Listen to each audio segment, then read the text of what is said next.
নমস্কার সবাইকে। আসামের ছোট্ট একটি গ্রাম থেকে আমি সুনিতা আমার নতুন একটি ভিডিওতে তোমাদের সবাইকে স্বাগতম জানাচ্ছি। আশা করছি ভিডিওটা তোমরা দেখবে, আর যদি তোমাদের ভালো লাগে অবশ্যই একটা লাইক কমেন্ট শেয়ার ফলো করে দিও। তো ভিডিওটা ছিল কালকে রবিবার দিনটা কিভাবে কি করলাম না করলাম চলো তোমাদের সাথে একটু শেয়ার করি। তো কালকে সারাদিন আর কিছু শেয়ার করতে পারিনি, একটু বিজি ছিলাম। তো রবিবার তো সবার ছুটির দিন থাকে, আমার মনে হয় কাজের দিন। রবিবার দিনটা আসলে মনে হয় কাজকর্ম আমার আরও বেড়ে যায়। তো ওই যে ঘুম থেকে উঠে ভাবছি আজকে সব রুমগুলো ভালো করে ডিপ ক্লিন করব। তো সকালে উঠে প্রথমে খালি শুধু বাসি ঘরগুলো ঝাড়ু দিয়ে নিয়েছি, মুছামুছি করিনি, যেহেতু আজকে ঘরগুলো একটু ঝাড়াপুছি করব। তো উঠে ব্রাশ করে নিলাম, ঘর ঝাড়ু দিয়ে ব্রাশ করে তারপরে যে গ্লাস জল খেয়ে চাও খেয়ে নিলাম। চা খেয়ে তারপরে যে চলে আসলাম রুমে। প্রথমে আমার রুমটা ভালো করে ঝাড়াপুছি করে নিলাম। প্রথম ড্রেসিং টেবিলটা পরিষ্কার করে সব কিছু নামিয়ে মুছে নিলাম। তারপরে আবার গুছিয়ে গুছিয়ে সব রেখে দিলাম। আর এদিকে শোপিসগুলো ছিল, এগুলো একটু মুছে দিলাম। তো ওই যে ল্যাম্পটাও ছিল, ওটাও একটু ভালো করে মুছে দিলাম। সমস্ত কিছু ঘরের মুছে, খাট পালং যা ছিল সব কিছু মুছে তারপরে যে বেডশিটটা পেতে দিলাম। সোফার কাভার টাভার এগুলোও চেঞ্জ করব আজকে। তো এই যে প্রথমে বেডশিটটা পেতে তারপরে যাব ছেলের রুমে। এদিকে ঘরগুলো সকালে তো একবার ঝাড়ু দিয়েছি, বাসি ঘরগুলো ঝাড়ু না দিলে তো ভালো লাগে না, সবাই ঘর থেকে বেরিয়ে যায়।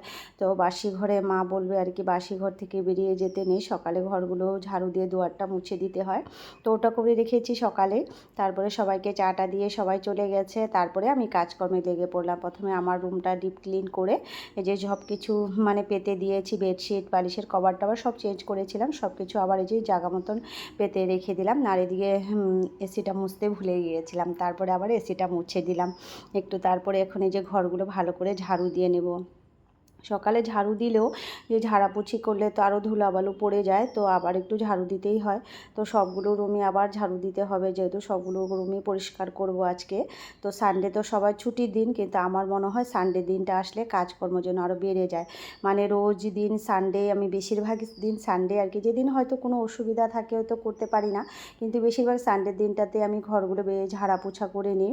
তার যদি কোনো দিন ছেলের স্কুল বন্ধ থাকে হয়তো ওদিনও করে ফেলি। তো আজকে তো ছেলের বন্ধ স্কুল, তো ঘরেই আছে। তো এদিকে দেখো আমার রুমটা ডিপ ক্লিন করে ঝাড়ু দিয়ে নিলাম। তারপরে চলে আসলাম ছেলের রুমে। এসে এই যে বেডশিটটা প্রথমে চেঞ্জ করে ওর রুমের খাটগুলো একটু মুছে দিলাম। আর এত ধুলাবালু পড়ে, সামনে রাস্তা আছে, তো সেই জন্য গাড়ি ঘোড়া সারাদিন যেতে থাকে, আর ধুলোবালু যেন সারাদিন ঘরের মধ্যে পড়তেই থাকে। তো এদিকে ছেলের রুমে বেডশিট চেঞ্জ করে আরেকটা বেডশিট পেতে দিলাম। আর এদিকে সোফার কাভারগুলো একটু ঝেড়ে ঝেড়ে পেতে দেবো, ধোয়াই আছে, বেশি দিন হয়নি ধুয়েছি, এত নোংরা হয়নি। আর বেডশিটটা তাড়াতাড়ি নোংরা হয়ে যায়, কারণ ধুলো বালু পড়ে, আর মেয়ে খেলাধুলো করে বিছনায় বসে দুদিন পরে পরে বেডশিটগুলো ধুতে হয়। তো মা কখনো বলবে এত বেডশিট ধুতে থাকো তুমি, কালারগুলো চেঞ্জ হয়ে যাবে। তো বলি কি করব মা, এত নোংরা হয়ে যায়, নোংরা হয় না, ধুলো বালু পড়ে থাকে আর কি, মেয়ে খেলাধুলো করে তো এটা ফেলে দেবে সেটা ফেলে দেবে, এই জন্য আর কি ধুতে হয়। তারপরে দিকে ছেলের রুমের বেডশিটটা পেতে দিলাম, তারপরে ওর পড়ার টেবিলটা একটু ভালো করে গুছিয়ে দিলাম। তো ও আর এগুলো করতেই চায় না, রুম গুছানো বা ওর পড়ার টেবিলটা ওই গুছিয়ে, ওই সারাদিন এসে স্কুল থেকে এসেও টায়ার্ড হয়ে যায়, ও আর গুছাতে চায় না, আমাকেই গুছাতে হয়। তারপরে ওর টেবিলটা গুছিয়ে যে সোফাটা একটু সরিয়ে ভালো করে ঝেড়ে সাইডগুলো ঝাড়ু দিয়ে নিলাম, নাহলে অনেক ধুলোবালু পড়ে থাকে। তো সোফাটাও একটু ঝেড়ে দিয়েছি। এখন সব কিছু জায়গাতে রেখে তারপরে এখন সোফার কাভারগুলো একটু পেতে দেব। তো ওগুলো ধোয়াই আছে, বেশি দিন হয়নি ধুয়েছি সোফার কাভারগুলো। তো কদিন পরে পরেই ধুতে থাকি, আমার যেন ধোয়ার একটা ব্যামার আছে নাকি জানি না, একটু নোংরা হলেই ধুয়ে ফেলি, একটু ধুলোবালু পড়লেই ধুয়ে ফেলি, এরকম আর কি। তো এই যে এগুলো ধোয়াই ছিল পেতে দিলাম। সোফার কাভারগুলো পাতা হয়ে গেছে, এখন এই যে ঘরগুলো ভালো করে ঝাড়ু দিয়ে তারপরে মুছবো। ঘরগুলো মুছে এদিকে কাপড়ও মেশিনে দিয়ে রেখেছি, ওগুলোকেও মেলতে হবে। তো সবগুলো রুম গুছানো হয়ে গেছে, এখন শুধু হল রুমটা বাকি আছে গুছানো, এখন হল রুমটাকেও গুছাবো আর কি। তো ছেলের রুম কমপ্লিট, খালি শুধু মোছাটা বাকি আছে, মুছবো একটু পরে। তো এদিকে ভাবছি হল রুমটা একবারে পরিষ্কার করে তারপরে সবগুলো ঘর একসাথে মুছে ফেলবো। তো যেদিকে সোফার যেগুলো সব আছে নামিয়ে ভালো করে ঝেড়ে ঝেড়ে সোফাটা একটু সরিয়ে ভালো করে ঝাড়ু দিয়ে নেব। ঝাড়ু দিয়ে আবার জায়গা মতো সব কিছু রেখে তারপরে সব কিছু পেতে দেবো। এদিকে এগুলো কাজকর্ম সেরে আবার এদিকে দুপুরে রান্না বান্নাও রয়েছে, তো ঝটপট করে করছি, মানে রান্না বান্নাও করতে হবে। এদিকে আমার দেওর দুজন এসেছে লঙ্কা থেকে, একজন ননদের জামাইও এসেছিল, তো ওদেরকে একটু আম কেটে দিলাম, ওরা বসে আছে মার সাথে কথা বলছে, আর এদিকে আমি কাজও করছি, ওদের সাথে কথাও বলছি। তো এই যে দেখো দেওর লঙ্কা থেকে এসেছে, তো ওরা বসে আছে ডাইনিং টেবিলে, আমি এদিকে ওদের সাথে কথা বলে আসলাম, কথা বলে একটু আম কেটে দিলাম, ওরা খাচ্ছে আর কি, একটু মিষ্টিও ছিল ফ্রিজে, তো দিলাম ওদেরকে খেতে। তো ওরা খাচ্ছিল, আমি একটু বসে কথা বললাম, গল্প করলাম, তারপরে মাকে বললাম তুমি বসে বসে কথা বলো, আমি এদিকে ঘরগুলোকেও ঝটপট করে মুছে ফেলি। তাও মা কথা বলছিল, তারপরে ওরা একটু টাইম বসে চলে গেল, বলছিলাম দুপুরে খাওয়া দাওয়া করে যেতে, কিন্তু বলছে না চলে যাবে, তো চলে গেল। তারপরে আমি এই যে ঘরগুলোকে মুছে নিলাম, দেখো সবগুলো রুম মুছতে হবে।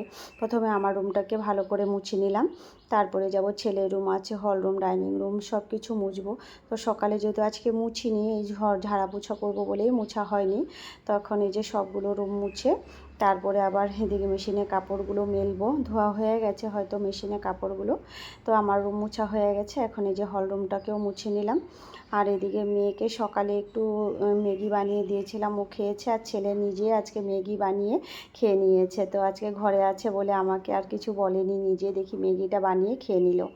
তারপরে এদিকে আমার রুমও মুছা হয়ে গেছে, হল রুমটা আধা মুছে ছেলের রুমে আসলাম, ছেলের রুমটাকে মুছে তারপরে যাব হল রুমটা মুছে ডাইনিং রুমটা মুছে নেব।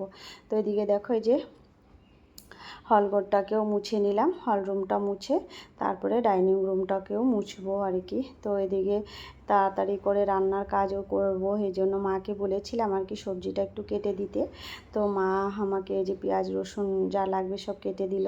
আর এদিকে আমি ঘরগুলো ভালো করে মুছে তারপরে মেশিনে কাপড়গুলো ধোয়া হয়ে গেছিলো, তো এগুলোকে একটু ব্যালকনিতে মেলে দিলাম। আর আমার মেয়ে না আজকে সকালে স্নান করে নিয়েছে জানো, আর একটার পরে একটা ড্রেস চেঞ্জ করছে, পরছে নতুন নতুন ড্রেস, মানে ও ঘুরতে যাবে, আমাকে বলছে এই ড্রেসটা বের করে দাও, আমি এটা পরবো, এটা বের করে দাও, এটা পরবো, এরকম করছে জানো।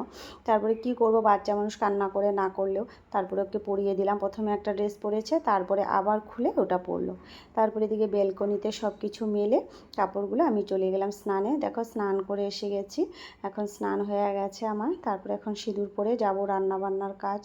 তো আজকে এনেছিল মাটন, তো মটন সানডে স্পেশাল, তো ওই যে মটনটা ধুয়ে টুয়ে রেখেছি, আর মা আজকে আমাকে পেঁয়াজ রসুনটা কেটে দিল। তো এই যে সব কিছু দিয়ে এখন মাংসটা বসিয়ে, আর এদিকে ঘরের যেগুলো জিনিসপত্র সব কিছু ঠিক করে রেখেছি। আর ছেলে বলছিল ওকে একটু স্নান করিয়ে দিতে, আজকে বলছে মা আমাকে একটু স্নান করিয়ে দেবে, তো ওকে একটু স্নানটা করিয়ে দিলাম। এদিকে মাংসটা বসিয়ে আমি তারপর ওকে স্নানটা করিয়ে দিলাম, ওইদিকে স্নান টান করে বসে আছে, তো বলছে জলদি করে রান্না করবো, আমার খিদে পেয়ে গেছে।